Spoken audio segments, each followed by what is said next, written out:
سلام علیکم و رحمت الله و برکاته. تماشاگران عزیز، امروز انشاءالله ما در کشتی سوار میشیم. کشتی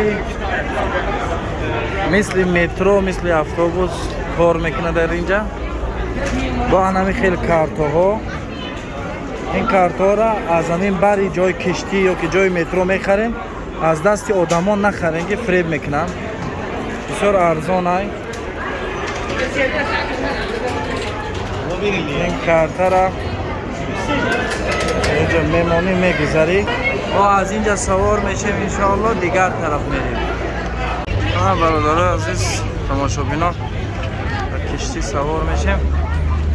این کشتی ما را از یک طرف آب با دیگر طرف میبره، دیگر طرف میبره. این کشتی از 3 طبقه یعنی 3 اتاج. سبحان الذي سخر لنا هذا وما كنا له مقرنين وإنا إلى ربنا لمنقلبون.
استانبول پیدا کردگیم در بالای کوه کلان بسیار کلان مسجد نو.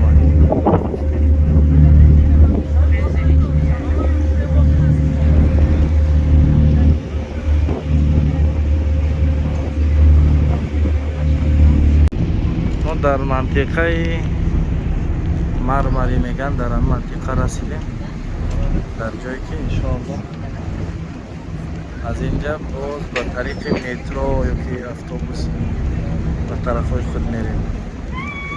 بسیار یک سیاحت زیبا و بحر گذشتن در فصل تابستان انا هوای خوب فوران